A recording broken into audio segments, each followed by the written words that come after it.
जय हिंद साथियों। कैसे हैं आप सभी। स्टडी विथ शैलेंद्र में आपका स्वागत है और हम एमपी पटवारी के संविधान की क्लासेस जो हैं वो डिस्कस कर रहे हैं और ये हमारी क्लास नंबर 5 रहने वाली है। इस वीडियो की बात करें तो इस वीडियो के अंदर हम जो है वो संघ व राज्य क्षेत्र, इसके अलावा सेकंड हम बात करें तो नागरिकता, राइट।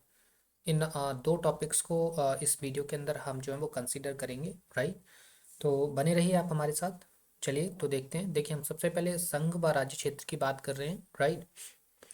तो देखिए संघ व राज्य क्षेत्र की अगर हम बात करें साथियों तो संघ व राज्य क्षेत्र के बारे में आप देखें कि भाग 1 और आर्टिकल 1 से लेकर 4 तक में जो है वो इसको डिस्कस किया गया है, राइट। सो संघ व राज्य क्षेत्र के बारे में आपको मालूम चल गया होगा कि संघ व राज्य क्षेत्र के बारे में भाग 1 और आर्टिकल 1 से लेकर 4 तक में इसको डिस्कस किया गया है, ठीक है।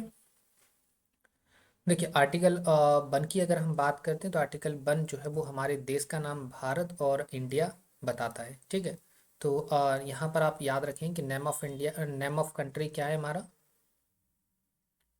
नेम ऑफ कंट्री क्या है, नेम ऑफ कंट्री हमारा भारत है और क्या है, और इंडिया है, ठीक है। हम जो हिंदुस्तान, आर्यावर्त ये सब बोलते हैं, ये हमारा संविधान नहीं बोलता है। हमारा संविधान हमारे देश को भारत और इंडिया के नाम से जो है वो प्रोनाउंस करता है, क्लियर। इसके अलावा यहाँ पर एक चीज़ और डिस्क्लोज करी गई है कि भारत जो है मेरे साथियों वो राज्यों का संघ होगा, राइट। सो इट मीन्स हम बोल सकते हैं कि भारत जो है वो यूनियन ऑफ स्टेट है, ना कि ग्रुप ऑफ स्टेट, राइट। ठीक है। क्या है, भारत जो है वो राज्यों का संघ है, ना कि राज्यों का समूह, क्लियर। तो ये हमारा आर्टिकल 1 है, ये हमको ये सारी चीज़ें बता देता है, ठीक है। चलिए आगे हम आर्टिकल 2 की अगर बात करें तो आर्टिकल 2 के अंदर जो है वो भारत की संसद को विधि द्वारा ऐसे निर्बंधों और शर्तों पर जो ठीक समझे संघ में नए राज्य का प्रवेश और उनकी स्थापना की शक्ति उनको जो है वो प्रदान कर देता है, ठीक है। आर्टिकल 3 की अगर हम बात करें तो आर्टिकल 3 जो है वो नए राज्य का निर्माण, वर्तमान राज्य क्षेत्रों की सीमाओं और नामों के परिवर्तन संबंधी जो विधि है वो संसद को प्रदान करता है, राइट।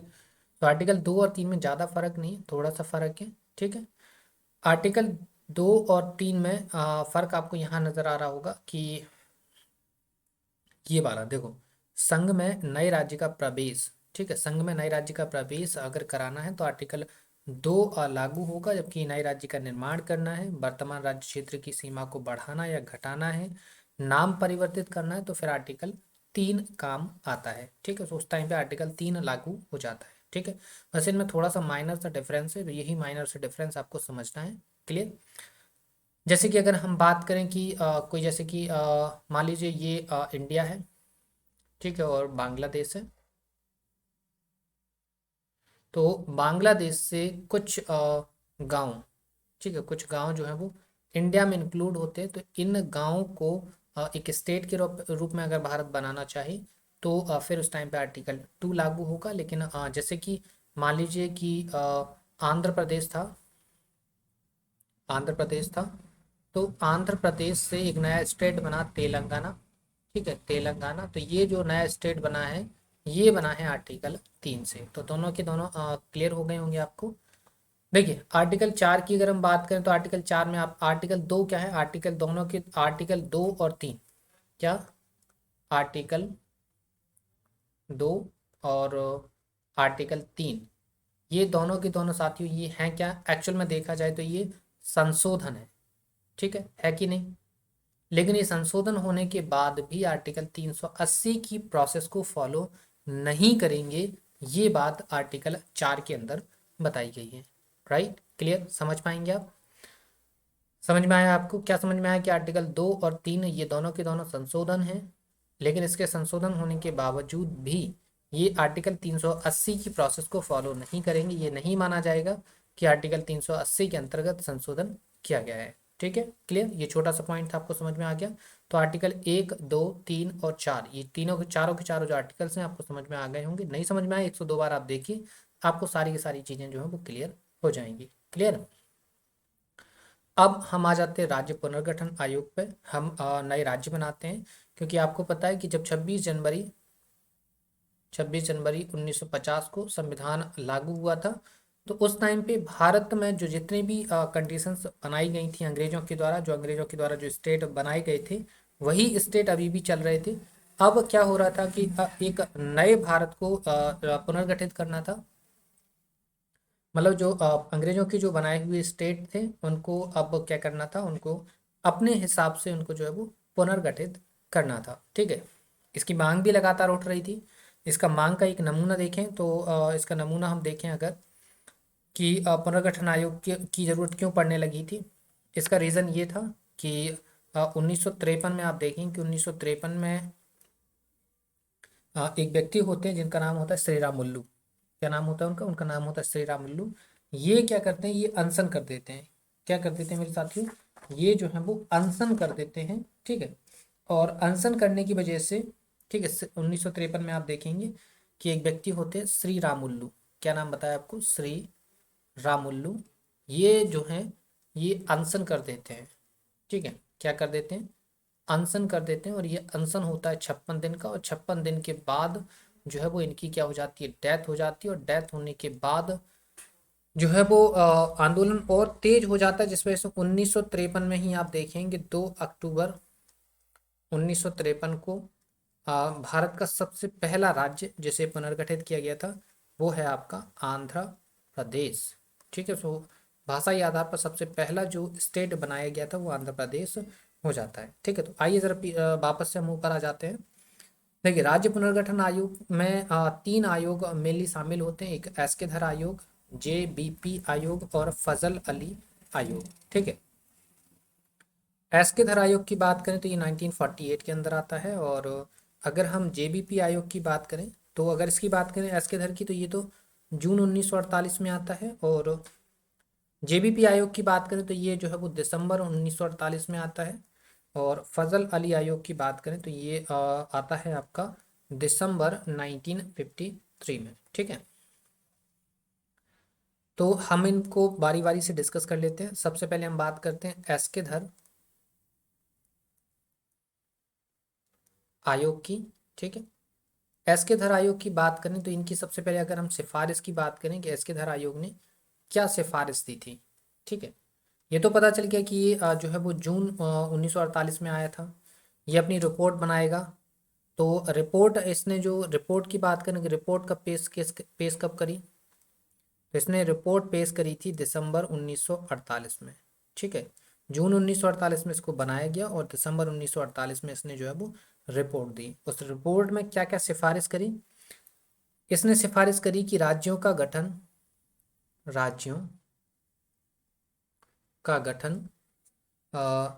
बोल सकते हैं प्रशासनिक आधार पर हो।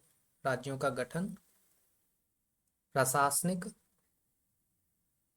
आधार पर हो, ये बात जो है वो एस के धर आयोग के अंदर कही गई। Right,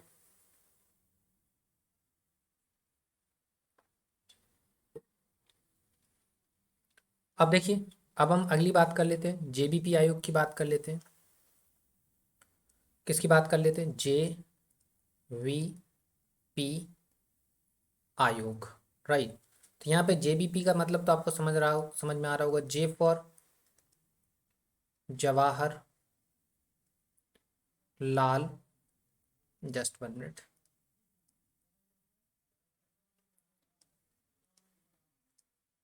J for Jawaharlal Nehru. और बी फॉर वल्लभ भाई, वल्लभ भाई। और P फॉर पट्टा भी सीता रमैया। राइट, तो ये 3 लोगों का आयोग होता है। ये आयोग आपको पता है बना कब था? ये बना था दिसंबर 1948 में।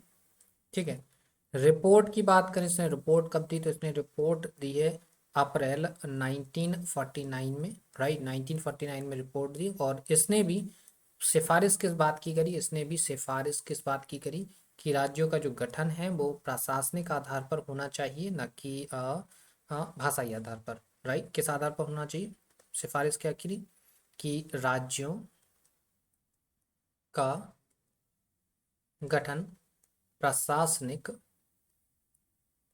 आधार पर होना चाहिए। राइट, ये इसने सिफारिश कर दी। ठीक है, अब ये जब ये दोनों के दोनों आयोग बात कर रहे थे प्रशासनिक आधार की, लेकिन हमने एक इंसिडेंट बताया ना आपको, ये इंसिडेंट बताया ना, श्री रामुल्लू साहब वाला। श्री रामुल्लू चाहते थे कि ये जो राज्यों का गठन है, इनका मानना था कि राज्यों का गठन भाषाई आधार पर हो। ठीक है, भाषाई आधार पर हो। ठीक है, इनका ये मानना था। इस वजह से ये दिसंबर 1953 में जो है वो अनशन पे बैठते हैं और 56 दिन के अनशन के बाद इनकी डेथ होती है, जिसके बाद इनके द्वारा जो चलाया जाने वाला आंदोलन था काफी उग्र हो जाता है, जिस वजह से मजबूरी में राज्य पुनर्गठन आयोग के गठन के बिना, उसकी सिफारिश के बिना ही 2 अक्टूबर 1953 को भारत का पहला भाषाई आधार पर गठित स्टेट जो है वो आंध्र प्रदेश को बनाना पड़ा। ठीक है, क्लियर। इसके बाद फाइनली एक आयोग आता है, जब ये दोनों आयोग विफल हो जाते हैं। ठीक है, ये विफल हो जाते हैं तो उसके बाद एक आयोग आता है जिसके बारे में हमने बात करी है, फजल अली आयोग। राइट, ये आयोग अभी आपको बताया था, ये कब आया था? ये आया था दिसंबर 1953 में। दिसंबर 1953 में कब आया? दिसंबर 1953 में, मतलब इससे पहले जो है भाषाई आधार पर एक स्टेट जो है वो बन चुका था, जिसका नाम क्या है? आंध्र प्रदेश, जो कि तेलुगु भाषा के लोगों के लिए था। किस भाषा के लोगों के लिए था? तेलुगु भाषा के लोगों के लिए था। ठीक है, इसमें फजल अली आयोग में सदस्य की बात करें तो इसके अंदर आप देखेंगे तो एक व्यक्ति थे हृदयनाथ कुंजरू, हृदयनाथ कुंजरू होते हैं। इसके अलावा के एम पनिक्कर होते हैं, के एम पनिक्कर होते हैं। और तीसरे तो आपको पता है कौन होंगे, इसके मेन अध्यक्ष, तीसरे अध्यक्ष कौन होंगे? इसके अध्यक्ष होंगे फजल अली। राइट, कौन होंगे? फजल अली जो है वो इसके अध्यक्ष हो जाएंगे। ठीक है, इनकी बात करें साथियों तो इन्होंने रिपोर्ट सौंपी। इन्होंने रिपोर्ट कब दी? इन्होंने रिपोर्ट दी है 1955 में, और इन्होंने रिपोर्ट दी और इन्होंने बात करी, इन्होंने क्या बोला कि राज्यों का गठन भाषाई आधार पर हो। राइट, इन्होंने क्या बोला कि राज्यों का गठन भाषाई आधार पर हो, और इन्होंने बोला कि जो स्टेट हैं वो टोटल 14 होंगे और जो यूटी हैं वो टोटल कितने होंगे? 6 होंगे। ठीक है, ये इन्होंने रिपोर्ट दी। क्या रिपोर्ट दी इन्होंने? 6 केंद्र शासित प्रदेश होंगे और 14 जो हैं वो क्या हो जाएंगे? स्टेट हो जाएंगे। ठीक है, ये इन्होंने बात करी। और आप देखेंगे कि 7वें संविधान संशोधन द्वारा, 7वें संविधान संशोधन द्वारा आप देखेंगे कि भारत को भारत को 14 स्टेट और 6 यूटी में जो है वो डिवाइड कर दिया गया। ठीक है, क्लियर। अब ये 14 स्टेट कौन से थे ये आपके लिए ज़्यादा जरूरी जानना नहीं है, लेकिन हाँ 14 स्टेट के बाद जो नए नए स्टेट बनाए गए वो आपके लिए इम्पोर्टेंट हैं, तो उनको हम जरूर जानेंगे। ठीक है, क्लियर। ये यहाँ तक आप नोट कर लेंगे, फटाफट आप नोट कर लीजिए। राइट, और इन्फॉर्मेशन अच्छी लग रही है तो वीडियो को लाइक शेयर जरूर कर दीजिएगा। आपसे तरफ एक रिक्वेस्ट है, आपको कोशिश ये कर रही है कि कंटेंट क्वालिटी में कोई भी कंप्रोमाइजेशन नहीं होगा, ये आप ध्यान रखिए। आपको बेस्ट कंटेंट प्रोवाइड करवाया जाएगा और एक ऐसा नोट बन के तैयार होगा कि आपको बार बार कभी भी नोट्स प्रिपेयर करने की ज़रूरत नहीं पड़ेगी। ठीक है, चलिए अब देखिए हम 1956 के बाद राज्य, जो नए राज्य बने हैं उनकी बात कर लेते हैं। सबसे पहला ये एक क्वेश्चन लिखेंगे आप, भाषाई आधार पर गठित पहला राज्य। ठीक है, तो भाषाई आधार पर गठित पहला राज्य आपको पता है कौन सा बताया हमने? आंध्र प्रदेश। आंध्र प्रदेश यही बताया, तो ये आप याद रख लेंगे। और गठित कब हुआ था? ये हुआ था 2 अक्टूबर 1953। तो ये डेट इम्पोर्टेंट है, डेट कई बार आपके एग्जाम्स में पूछी जाती है, तो इम्पोर्टेंट डेट है, इसको याद रखेंगे आप। क्लियर। चलिए आगे हम बात कर लें राइट।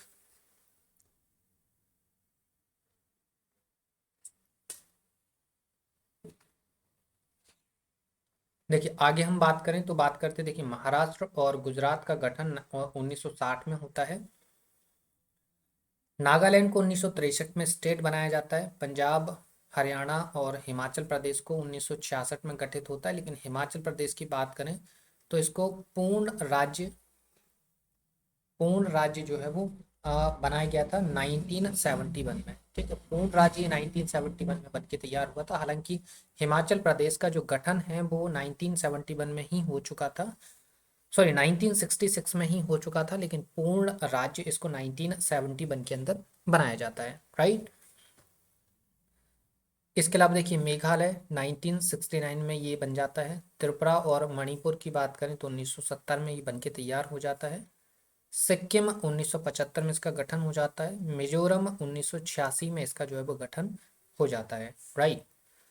इसके अलावा आप देखें अरुणाचल प्रदेश 1987 में इसको स्टेट बना दिया जाता है। गोवा को भी 1987 में ही स्टेट बनाया जाता है। छत्तीसगढ़, झारखंड, उत्तराखंड, हालांकि जब ये गठन इसका जब उत्तराखंड का जब गठन हुआ था तब इसका नाम उत्तराखंड नहीं उत्तरांचल था। ठीक है, उत्तरांचल का गठन 2000 में होता है। और उत्तरांचल से आप याद रखें कि उत्तरांचल से उत्तराखंड इसको जो है वो 2006 के अंदर बनाया गया। ठीक है, तो याद रखिए क्या उत्तरांचल से इसको चेंज करके बनाया गया है उत्तराखंड। तो ये उत्तराखंड बना कब था? ये बना था 2006 के अंदर। ठीक है, क्लियर। तो उत्तरांचल का नाम बदल के 2006 में उत्तराखंड कर दिया गया। देखिए एनसीआर की बात करें तो जिसे हम राष्ट्रीय राजधानी क्षेत्र बोलते हैं। ठीक है, राष्ट्रीय राजधानी क्षेत्र जो 1992 में बनाया गया था। और इसके अलावा तेलंगाना की बात करें तो 2 जून 2014 को उसको बनाया गया था। जम्मू और कश्मीर ये दो नई यूटी बनाए गए हैं, यूनियन टेरिटरीज बनाए गए हैं। तो जो 31 अक्टूबर 2019 को इसका गठन किया गया था। प्रेजेंट में अगर हम देखें स्टेट की बात करें प्रेजेंट में तो स्टेट हो गए 28, जबकि यूटी की अगर हम बात करें तो यूटी हो गए 9। ठीक है, क्लियर। यूनियन टेरिटरीज हो गए हैं 9 और स्टेट हो गए आपके 28। क्लियर, ये सारी चीज़ें आपको समझ में आ गई हैं।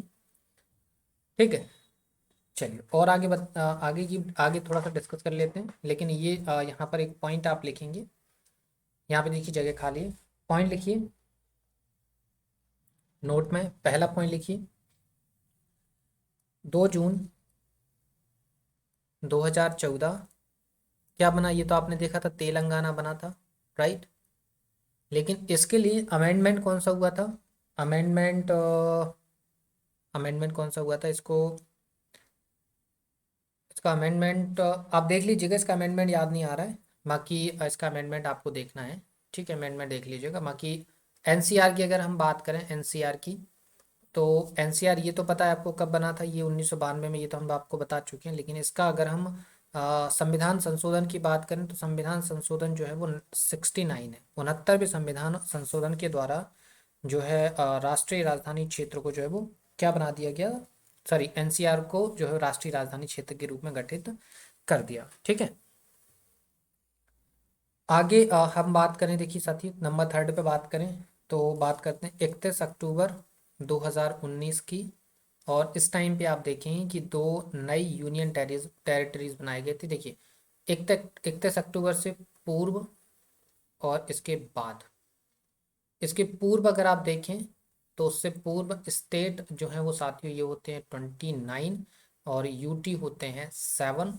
लेकिन अब अगर आप देखें तो अब स्टेट जो है साथियों वो हो गए हैं 28 और यूटी देखें आप तो ये यूटी हो गए हैं 9। इसमें क्या हो गया है 7+2 हो गया है 2 यूटी में बात करें तो एक JNK आ जाएगा और एक आपका लद्दाख रीजन आ जाएगा। ठीक है, क्लियर। इतनी सारी चीज़ें आपने सीख ली हैं तो ये उम्मीद है आपको ये सारी सारी चीज़ें जो हैं वो समझ में आ गई हैं और यहाँ से आपको कोई भी डाउट नहीं रह जाता है। राइट। तो अब हम आगे की बात कर सकते हैं। उम्मीद है ये सारी चीज़ें आपको समझ में आई हैं और आपने नोट भी कर लिए हैं। ठीक है, आ जाइए ज़रा आगे देख लीजिए। हम जो है वो नागरिकता की बात कर लेते हैं। राइट। देखिए नागरिकता आपके जो है वो भाग 2 के अंदर डिस्कस किया गया है इसको, संविधान के भाग 2 में। और इसका भी अगर हम आर्टिकल की बात करें, किसकी बात करें, आर्टिकल की बात करें, तो 5 से लेकर 11 तक इसका जो आर्टिकल है। हालांकि इसके आर्टिकल जो है वो इम्पोर्टेंट बिल्कुल भी नहीं है आपके एग्जाम के पॉइंट ऑफ व्यू से। तो आपको जो भी चीज़ें इंपॉर्टेंट हैं वही चीज़ें याद रखना है, बाकी कोई भी चीज़ याद नहीं रखना है। राइट। हमने क्या बोला कि हम एग्जाम ओरिएंटेड चीज़ें जो हैं वो पढ़ रहे हैं, फालतू को कुछ भी आपको याद करने की ज़रूरत है नहीं। नागरिकता भाग 2 में है, आर्टिकल 5 से 11 तक में रहेगा। इसके अलावा हम अगर इसकी नागरिकता की बात करें साथियों, कि देखिए हम भारत के, अगर भारत का कोई मेंबर है या भारत में कोई बाहर से आ रहा है और नागरिकता प्राप्त करना चाहते हो, तो आपको कितने तरीके से भारत की नागरिकता मिल सकती है। तो एक तो देखिए आपको जन्म के आधार पर नागरिकता मिल सकती है। राइट। किस आधार पर मिल सकती है, जन्म के आधार पर। मतलब हम बोलें कि अगर आपका, चलिए सबसे पहले ये देख लेते हैं फिर बाद में बात करते हैं। आपको नागरिकता कितने तरीके से मिल सकती है, जन्म के आधार पर मिल सकती है, वंश के आधार पर मिल सकती है, पंजीकरण के द्वारा मिल सकती है, देशीकरण से मिल सकती है, और भूमि विस्तार या भूमि अधिग्रहण, भूमि अधिग्रहण से जो है वो आपको नागरिकता मिल सकती है। आइए इनको बारी बारी से हम जान लेते हैं। ये छोड़ने के लिखे हैं, छोड़ने के देख लीजिए, आप स्वयं छोड़ सकते हैं। दूसरे देश की नागरिकता लेंगे तो भारत की नागरिकता खत्म हो जाएगी। सरकार चाहे तो उसको समाप्त कर सकती है नागरिकता को। राइट। सरकार अगर चाहती है तो नागरिकता को जो है वो समाप्त कर सकती है। ठीक है, क्लियर है, ये सारी चीज़ें आपकी क्लियर हो गई हैं। चलिए तो अब हम आगे बात कर लेते हैं। सबसे पहले हम बात करते हैं क्या, नागरिकता प्राप्त। क्या बात कर रहे हैं हम, नागरिकता प्राप्त करने की बात कर रहे हैं, और उसको बारी बारी से हम डिस्कस करते हैं। ठीक है, नागरिकता प्राप्त। राइट। नागरिकता प्राप्त हमने देखा था 5 तरीके से आप नागरिकता प्राप्त कर सकते हैं। तो सबसे पहले हमने जन्म आधार बात करी थी, जन्म के आधार पर। ठीक है, तो जन्म के आधार पर आपको नागरिकता चाहिए है, तो क्या क्या होना चाहिए, क्या क्या होना चाहिए, जरा बताइए, सोचिए। जन्म के आधार पर अगर है तो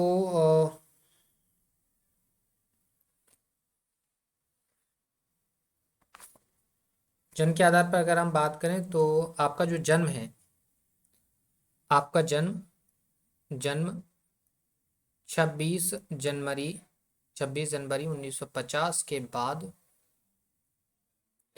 भारतीय क्षेत्र में हुआ हो। ठीक है, अगर आपका जन्म भारतीय क्षेत्र में 26 जनवरी 1950 के बाद से अगर आपका जन्म भारतीय क्षेत्र में हुआ है, तो फिर आप जो है वो भारत के नागरिक कहलाएंगे। राइट। इसका एक अपवाद भी है, अपवाद है आपका राजनयिकों के बच्चे, राजनयिकों के बच्चे। इसके अलावा विदेशियों के बच्चे। ठीक है, इनको जो है वो भारत की नागरिकता नहीं मिलेगी। ठीक है, चलिए सेकंड हम बात करते हैं वंश परंपरा के आधार पर। वंश परंपरा के आधार पर। राइट। वंश परंपरा के आधार पर बात करें साथियों, तो लिखिए भारत के बाहर, भारत के बाहर अन्य देश में 26 जनवरी 1950 के बाद जन्म लेने वाला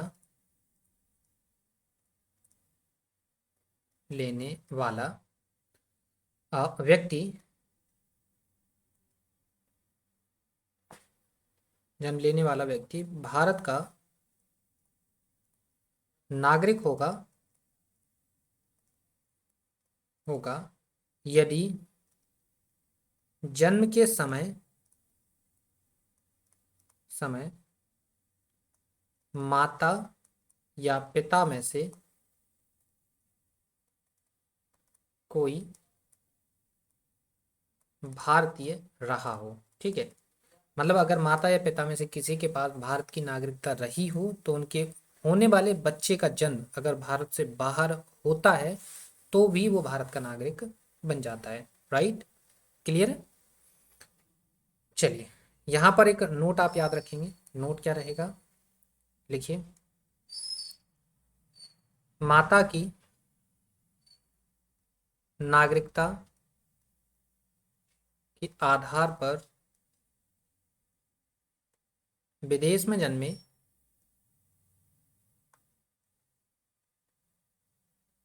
व्यक्ति को नागरिकता प्रदान करने का प्रावधान, नागरिकता प्रदान करने का प्रावधान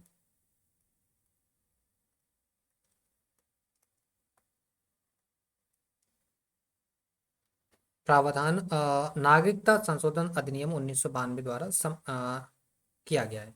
ठीक है, प्रावधान नागरिकता संशोधन अधिनियम 1992 द्वारा किया गया है, किया गया है। राइट। तो माता की नागरिकता के आधार पर विदेश में जन्मे व्यक्ति को भारत की नागरिकता मिल जाएगी, लेकिन ये पहले प्रावधान नहीं था जब ये प्रावधान 1992 में जोड़ा गया है। ठीक है, थर्ड आपको बताया था, थर्ड प्राप्त करने का तरीका क्या है? देशीयकरण के आधार पर, देशीकरण के आधार पर। राइट। देशीकरण के आधार पर बात करें तो लिखिए, भारत सरकार से देशीयकरण का प्रमाण पत्र प्राप्त करके वो जो है वो भारत की नागरिकता ले सकता है। राइट। फोर्थ हम बात करें पंजीकरण के आधार पर, पंजीकरण के आधार पर। राइट। पंजीकरण के आधार पर अगर हम बात करते हैं साथियों, तो इसके लिए कुछ चीजें आपको याद रखनी पड़ेंगी। पहला कि आवेदन करने वाला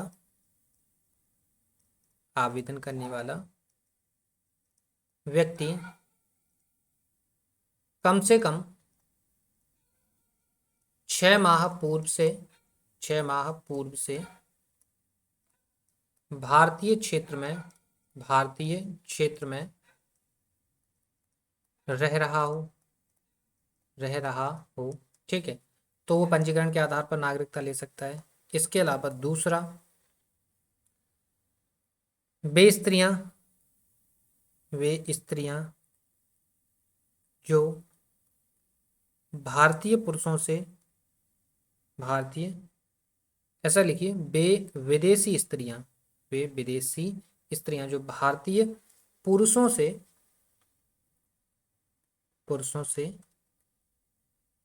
विवाह कर चुकी हैं या करने वाली हैं, तो वो जो है वो पंजीकरण का आवेदन करके जो वो भारत की नागरिकता ले सकते हैं।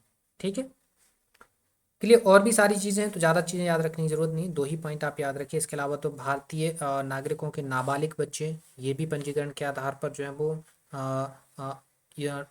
नागरिकता ले सकते हैं। राइट।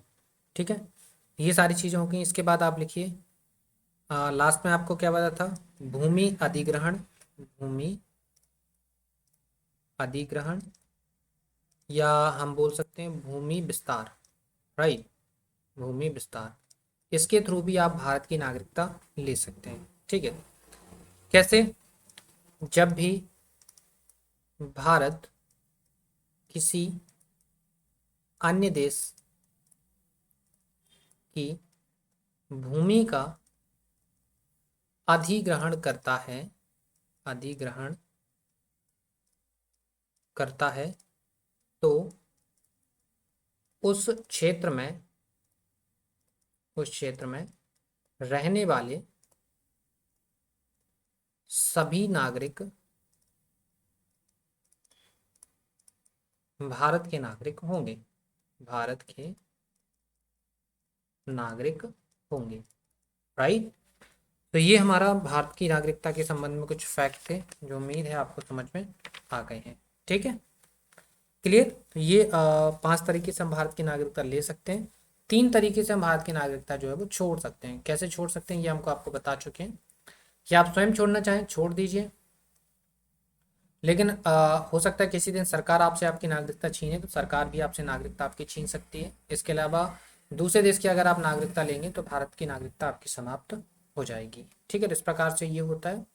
थोड़ा सा और जान लीजिए, आपने सुना होगा कि भारत जो है वो एकल नागरिकता देता है। कैसी नागरिकता देता है? भारत जो है वो एकल नागरिकता देता है,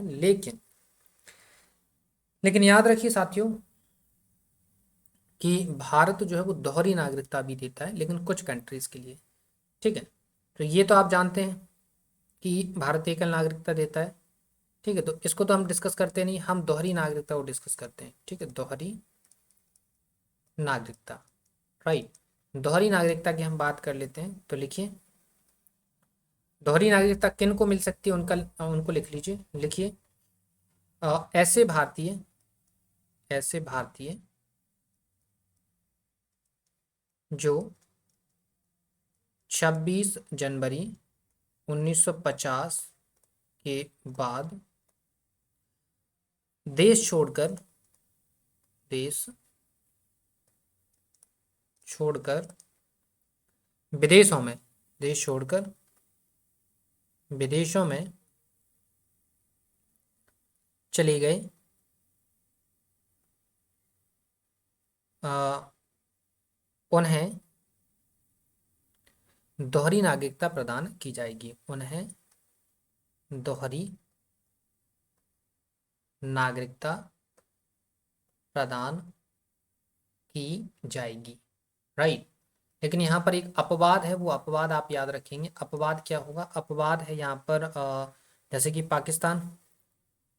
पाकिस्तान में बेशक आप 26 जनवरी के बाद गए, आपको नागरिकता नहीं मिलेगी।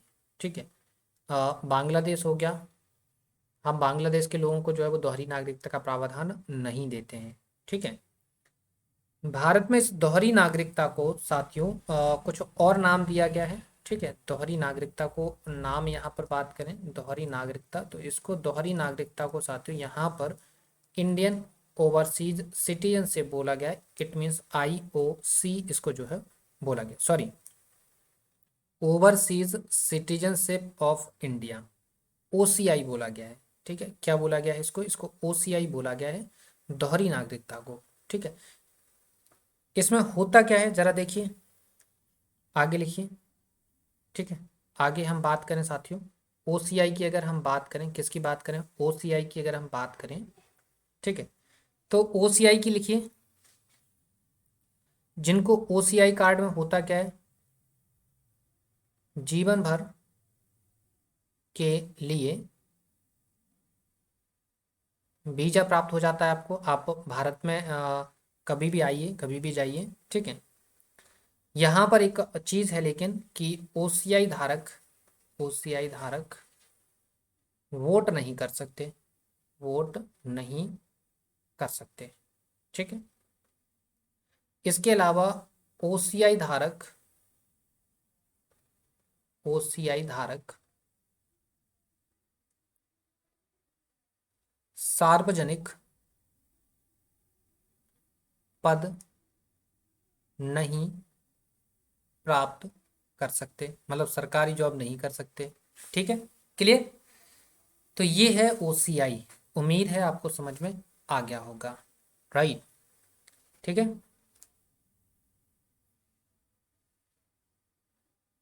ठीक है। OCI की स्टार्टिंग की बात करें, OCI इसकी स्टार्टिंग की बात करें, ये स्टार्ट कब हुआ भारत में? ये स्टार्ट हुआ है साथियों जनवरी 2006 में। ठीक है, और स्टार्ट किसने किया? इसको किया है मिस्टर मनमोहन, मिस्टर मत लिखिए, डॉक्टर लिखिए, है ना, डॉक्टर मनमोहन सिंह जी ने जो है OCI को स्टार्ट किया हुआ है। और ये किया हुआ है इन्होंने छठे प्रवासी सम्मेलन के दौरान। ठीक है, छठे प्रवासी, सॉरी छठे नहीं, चौथे होगा, जस्ट 1 मिनट, चौथे प्रवासी सम्मेलन के दौरान। ठीक है। चौथे प्रवासी सम्मेलन के दौरान भारत ने एकल नागरिकता के साथ साथ दोहरी नागरिकता का भी प्रावधान किया कुछ कंट्रीज के लिए, जिसमें भारत भारत जो है वो पाकिस्तान और बांग्लादेश को इंक्लूड नहीं करता। इस दोहरी नागरिकता को ओसीआई नाम दिया गया है, लेकिन इसमें कुछ एक्सेप्शंस लगाए गए हैं कि आप जीवन भर भारत आ सकते हैं, लेकिन आप वोट नहीं कर सकते, यहाँ पे नौकरी नहीं कर सकते। ठीक है, क्लियर। चलिए, तो उम्मीद है इन्फॉर्मेशन अच्छी लगी होगी, पसंद आई होगी, नोट्स प्रॉपर तरीके से बन रहे हैं आपके, राइट। तो इन्फॉर्मेशन अच्छी लगती है तो, और इसके अलावा आपको इस सेशन का अगर आपको जो है वो पीडीएफ चाहिए तो टेलीग्राम चैनल ज्वाइन कर लीजिए, लिंक वीडियो के डिस्क्रिप्शन में है आपके पास। ठीक है, तो आपसे रिक्वेस्ट है कि वीडियो को लाइक शेयर जरूर कर दीजिएगा, वीडियो को लाइक शेयर जरूर करना है, चैनल को सब्सक्राइब कर लेना है। ठीक है, तो मिलते हैं आपसे नेक्स्ट वीडियो में, तब तक के लिए धन्यवाद।